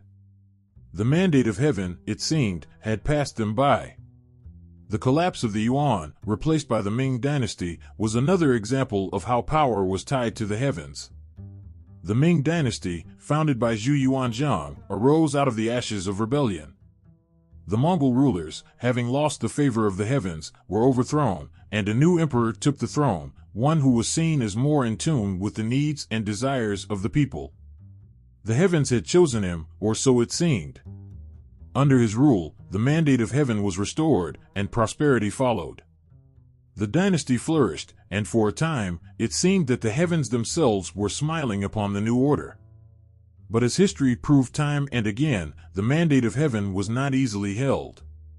The Ming, too, fell, succumbing to internal strife, corruption, and invasions from the outside. As their power weakened, the people once again rose in rebellion, casting doubt on whether the heavens still supported the dynasty. The Qin dynasty emerged, and with it, a new ruler who believed, as all emperors did, that the mandate of heaven had passed to him. It was a lesson that played out over and over again. The heavens, it seemed, were fickle, and their favor was not easily won. Each dynasty stood as a testament to this divine approval, but with each rise, there was also a fall. The mandate of heaven shaped the rise and fall of dynasties, but it also shaped the hearts and minds of the people. It was a reminder that power, no matter how grand, could be taken away. And when the heavens no longer smiled on a ruler, it was only a matter of time before the people would make their voices heard, and a new ruler would rise to claim what was rightfully his. In the end, the mandate of heaven wasn't just a political tool. It was a reflection of the moral contract between the ruler and the ruled. It was a reminder that power, in all its forms, must be exercised with wisdom and justice, or the heavens would no longer support it. The rise and fall of dynasties, the endless cycle of power, were not just about armies and conquests. They were about the delicate balance of favor, about holding the heavens' blessing in one's hands, and knowing that it could slip away at any moment. There's a moment in the quiet of the evening when the soft scratch of a brush on parchment fills the air, the ink flowing like a river of time, carrying with it the weight of centuries. The brush strokes of a poet, the careful carving of a sculptor, and the melodies of a forgotten song seem to connect the past with the present in a way that nothing else can. These pieces of art, these quiet expressions of human thought, hold the soul of a civilization. But the story of China's cultural evolution isn't simply written in ink or carved in stone. It's a story of transformation, of ideas that shaped empires and philosophies that transcended time, guiding countless generations as they navigated the ebb and flow of history. At the heart of this transformation was a tapestry of beliefs, Confucianism, Buddhism, Daoism, that wove themselves into the fabric of everyday life, influencing everything from the way people governed to how they lived and loved. These teachings weren't just abstract philosophies, they were lived experiences. Confucianism, with its emphasis on hierarchy, respect, and order, gave structure to a rapidly changing world. It shaped families, schools, governments, rooted in the idea that harmony could be achieved when individuals understood their place in the world. Imagine a family seated around a table, each person aware of their role, their duties to each other. This was the backbone of a society that placed honor, respect, and duty above all else. But as the world outside changed, so too did the art and ideas that were born from these philosophies. Confucianism's influence reached deeply into the halls of power, where it inspired rulers to lead with wisdom and virtue. The emperor, seen as the father of the nation, was expected to govern with a heart aligned with the teachings of Confucius. In times of peace, literature flourished, with scholars writing poems and essays that celebrated the virtues of filial piety, loyalty, and respect. The grand libraries of the empire were filled with works that sought to preserve and transmit the knowledge of the past, keeping the ancient teachings alive for future generations. But when the winds of war and chaos swept across the land, those same writings became a means of reflecting on the failures of leadership, a guide to rebuilding from the ashes. It was a balance between continuity and change that defined China's cultural evolution. The dynasties that followed brought their own styles, their own contributions, but at the core, the same values continued to shape the hearts and minds of the people. Buddhism, arriving from the distant lands of India, became a transformative force in this mix. For centuries, the idea of seeking enlightenment beyond the material world spread like a quiet river, gradually finding its way into the hearts of the Chinese people. Monasteries sprouted in the mountains, isolated from the noise of the world below. In these peaceful sanctuaries, monks spent years meditating on the nature of existence, seeking to free themselves from the cycle of suffering and rebirth. The influence of Buddhism can be seen in the art of the period. Massive stone statues of the Buddha, serene and calm, stood watch over entire communities. Temples, grand and intricate, were adorned with paintings that told the stories of Buddha's life, his teachings, and his journey toward enlightenment. These works of art were not simply decoration, they were meditations in themselves, offering the viewer a glimpse into the divine. As the centuries passed, Buddhism's influence grew, and it found a place not only in religious practice but also in the daily lives of the people. It offered solace in times of hardship, a guiding light when the darkness of the world felt overwhelming. But even as Buddhism took root in China, the quiet flow of Daoism continued to guide the hearts of those seeking harmony with the natural world. Daoism, with its emphasis on living in accordance with the Tao, the way of the universe, was less concerned with strict rules and more focused on living in tune with nature. The Taoist philosopher, with his unhurried steps and quiet contemplation, was seen as someone who had found peace in the world's chaos. Taoism's influence was subtle, like the wind that shapes the landscape without being seen. It showed in the delicate brushstrokes of paintings, in the fluid movement of calligraphy, and the way poetry captured the beauty of the natural world. The Taoist view of the universe as a living, breathing entity spoke to the heart of every person who looked up at the stars and wondered about their place in the grand scheme of things. As the dynasties rose and fell, so too did the role of art, literature, and philosophy shift. Under the Tang and Song dynasties, cultural life exploded in brilliance. The Silk Road, a highway of trade and ideas, carried the influence of foreign cultures and philosophies into China, where they merged with local traditions. In this period, the Chinese people created some of their most beautiful works of art, paintings that captured the delicate grace of nature, poems that spoke of love, loss, and longing, and sculptures that depicted gods, spirits, and ancestors with an intimacy that seemed to breathe life into them. The Song dynasty, in particular, gave birth to innovations in technology and philosophy.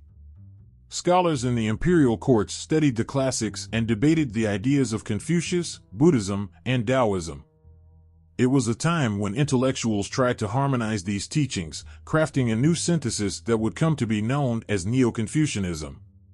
This new philosophy sought to balance the earthly concerns of Confucianism with the spiritual aspirations of Buddhism and Daoism, creating a framework that could guide a civilization into the future. And yet, even as this intellectual and artistic flowering took place, there was a sense that the Golden Age could not last forever. As the Mongols swept into China and established the Yuan dynasty, the cultural landscape shifted once again. The Mongols, in their foreignness, didn't embrace the traditional Chinese ways. They brought new ideas, new art, new forms of literature. The old ways were questioned. Yet, even in the face of such upheaval, the cultural legacy of China remained, woven into the fabric of the empire's existence. The Ming dynasty, too, saw a revival of cultural expression.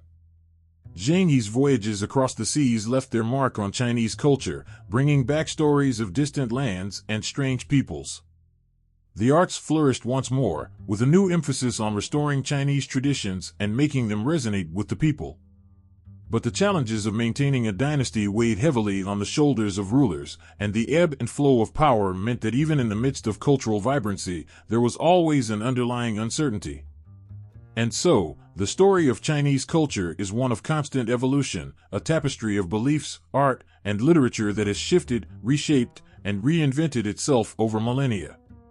From the early calligraphy etched into ancient stone tablets to the delicate porcelain vases of the Ming, from the soaring poetry of the Tang Dynasty to the solemn sculptures of the Buddha, every piece tells the story of a civilization that has learned to adapt, to reflect, and to transform. Through war, peace, revolution, and renewal, the heart of China's culture has never been extinguished. It has continued, quietly but firmly, like the flow of a river that carves its path through the mountains, forever shaping the land and the people it touches. There was a time, centuries ago, when a simple plow could change the fate of a nation. The rhythmic turning of the soil under the farmer's hands, the quiet hum of a wheel in motion, the steady hands of a craftsman shaping iron, each seemingly small act would ripple across the generations, creating an empire that would stretch its influence across the world. It is here, in the heart of these seemingly mundane moments, that the history of China's economic and technological advancements begins to unfold, a history that would not only transform the empire but would ripple through time, shaping the world in ways that would be felt for centuries to come.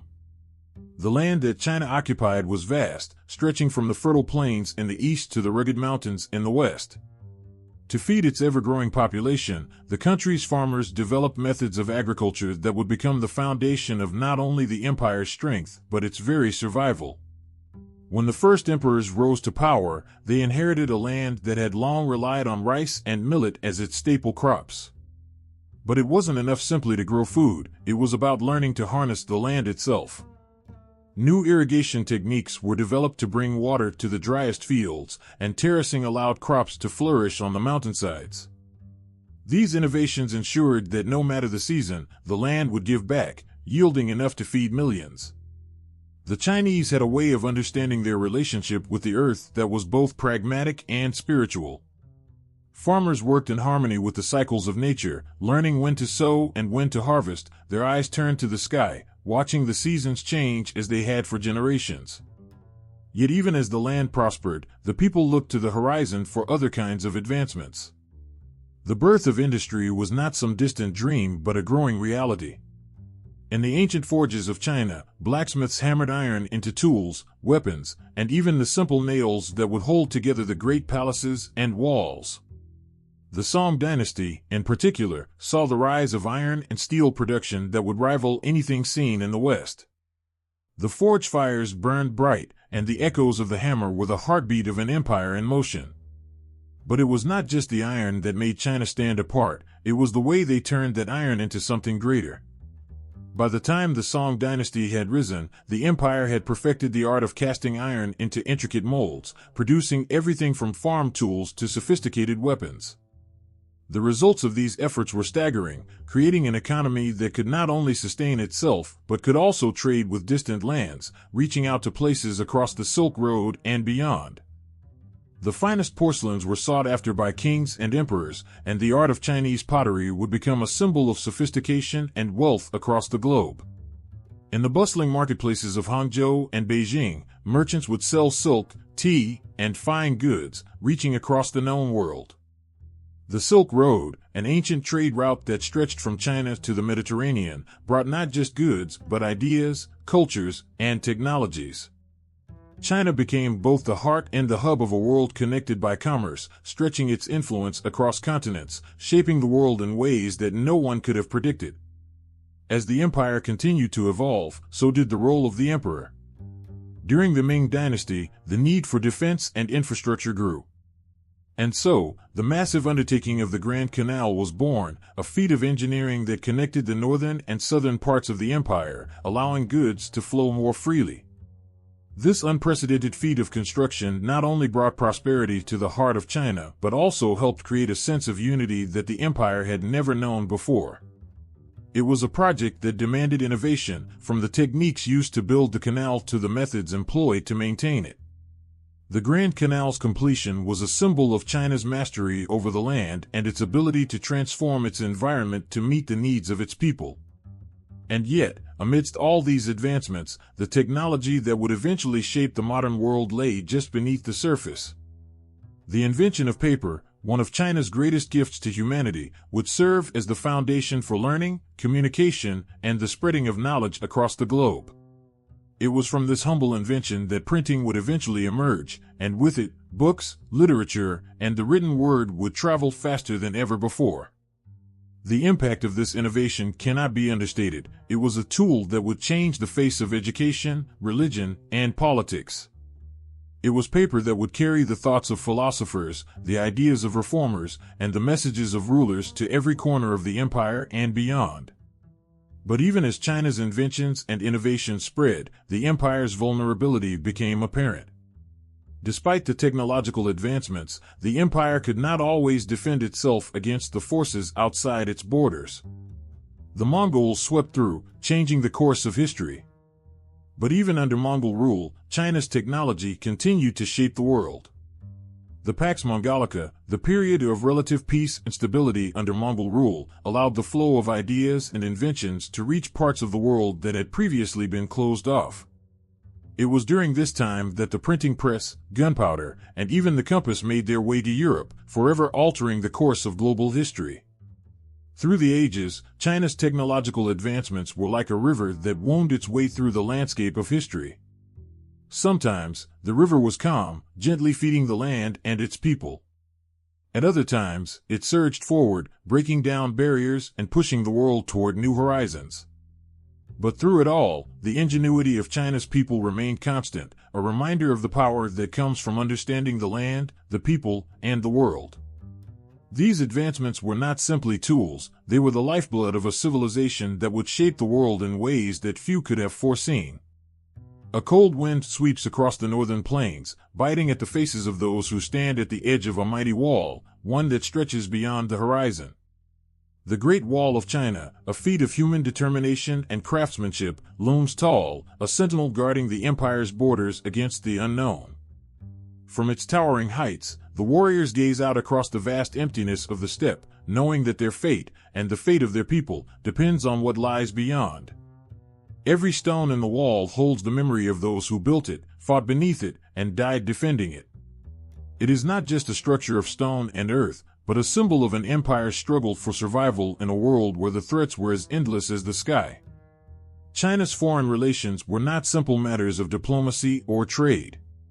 They were about survival, about protecting a civilization that had flourished for thousands of years from the endless tides of invading forces. The dynasties knew that to keep their people safe, they had to learn to navigate a world of shifting alliances, constant warfare, and the ambitions of foreign powers.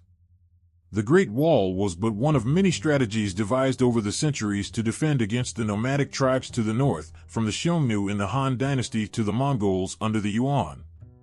But the wall was more than just a defensive barrier, it was a statement, a defiant declaration that China would not be swallowed by the chaos that lay beyond. In the early days, as the Han Dynasty expanded, China's foreign relations were shaped by a combination of military might and strategic alliances. The empire's reach extended along the Silk Road, a vital trade route that connected China to Central Asia, the Middle East, and even Europe. The Han rulers knew that power was not just about conquest, but about trade, diplomacy, and the exchange of ideas. They sent envoys to foreign lands, seeking alliances and building networks that stretched far beyond their borders. But while the Silk Road brought prosperity, it also brought danger.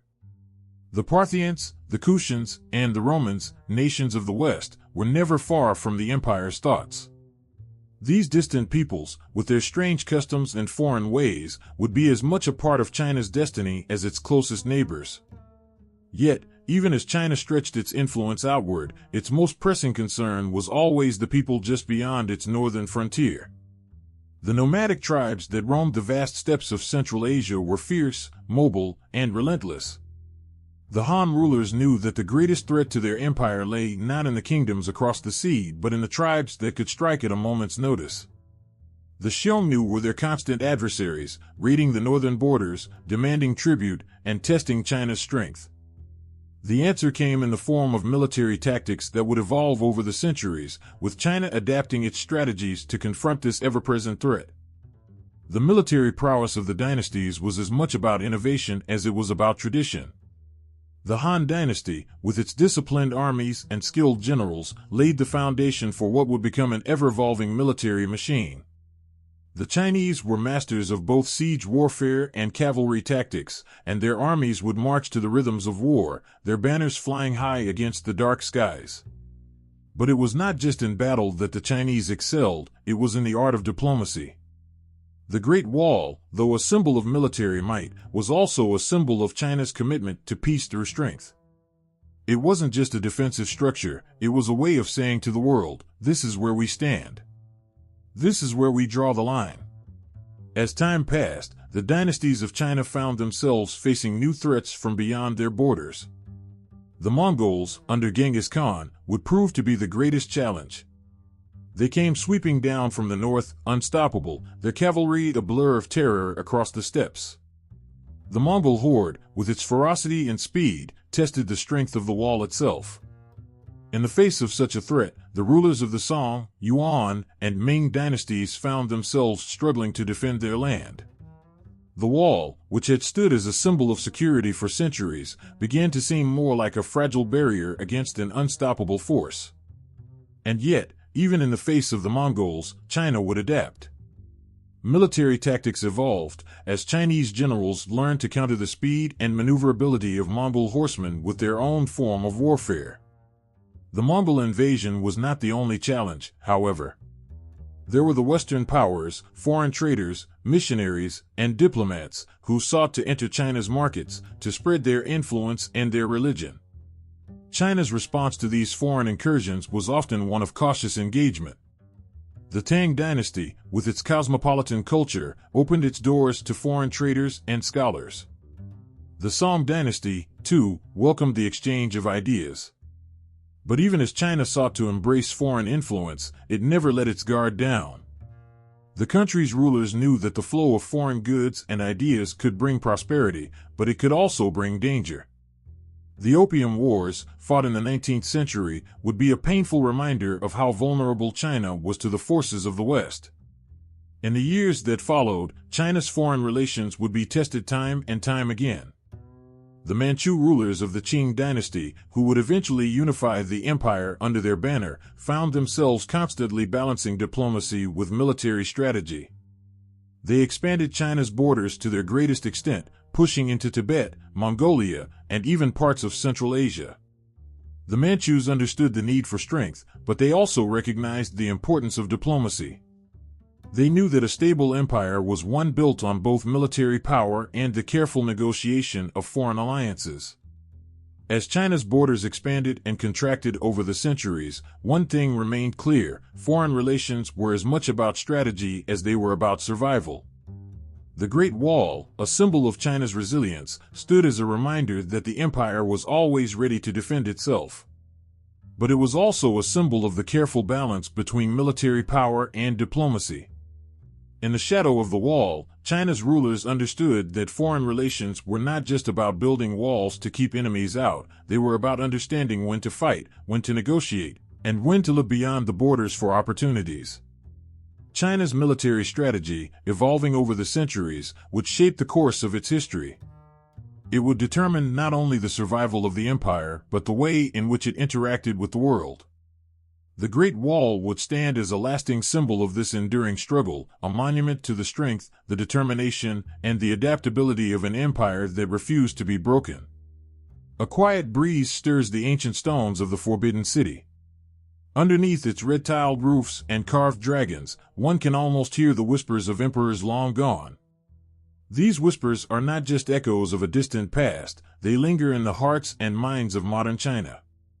Every brushstroke in calligraphy, every celebration of the Lunar New Year, every debate on governance, these are shadows of dynasties that have shaped the soul of a nation. It is as if the ancient rulers never truly left, their presence woven into the fabric of daily life, their legacies coursing through the veins of a billion people. Modern China walks a tightrope between the past and the present. Streets lined with towering skyscrapers also boast temples where incense burns, just as it did centuries ago. This coexistence of ancient and modern isn't merely aesthetic, it is a testament to how the dynasties continue to breathe life into China's identity. Confucius' teachings, first penned down when emperors ruled, still resonate in the classrooms and family gatherings of today.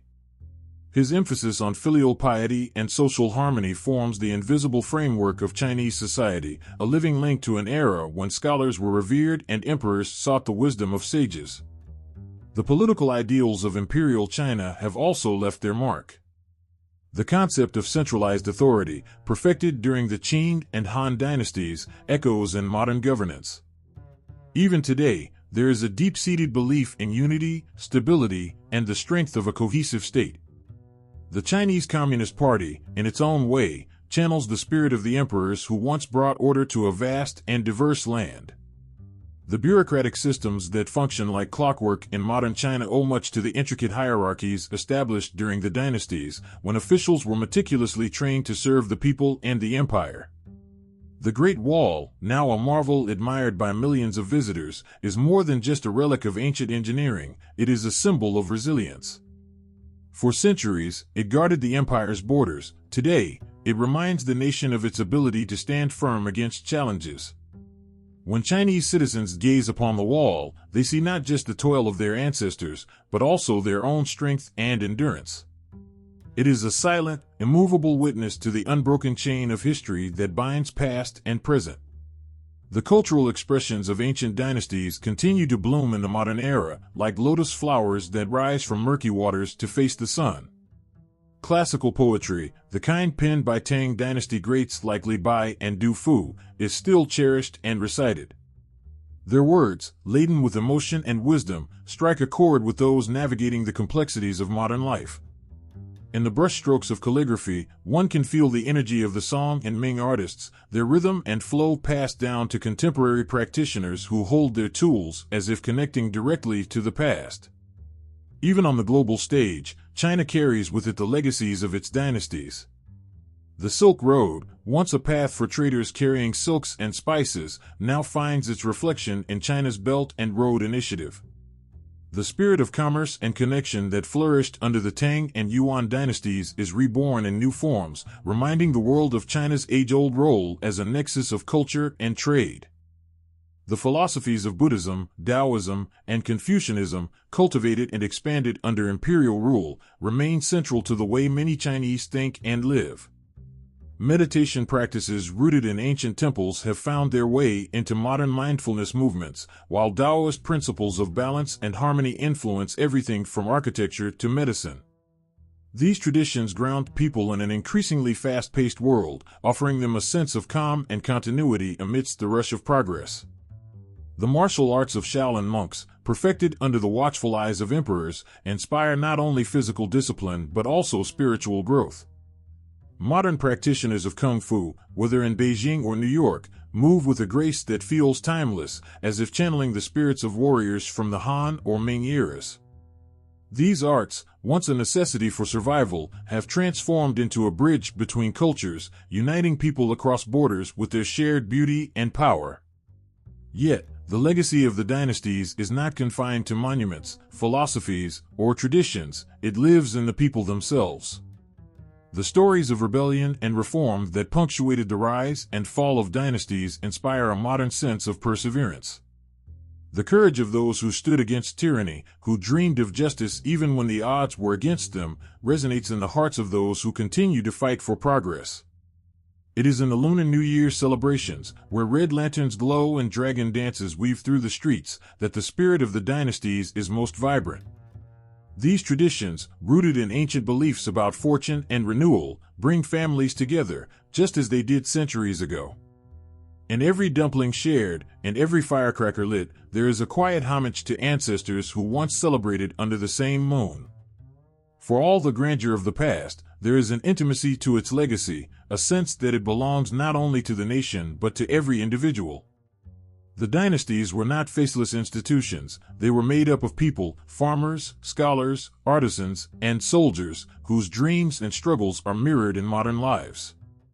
Their stories remind China of where it came from, and their resilience gives hope for the future. The pulse of the dynasties is felt in every corner of modern China, from the bustling markets of Shanghai to the tranquil mountains of Yunnan. It is there in the laughter of children playing under ancient gates, in the solemnity of scholars interpreting Confucian texts, and in the determination of leaders seeking to guide a nation of billions. Though the emperors have long vanished, their spirit endures, a quiet yet persistent force that shapes the heart of a nation still finding its way in the world.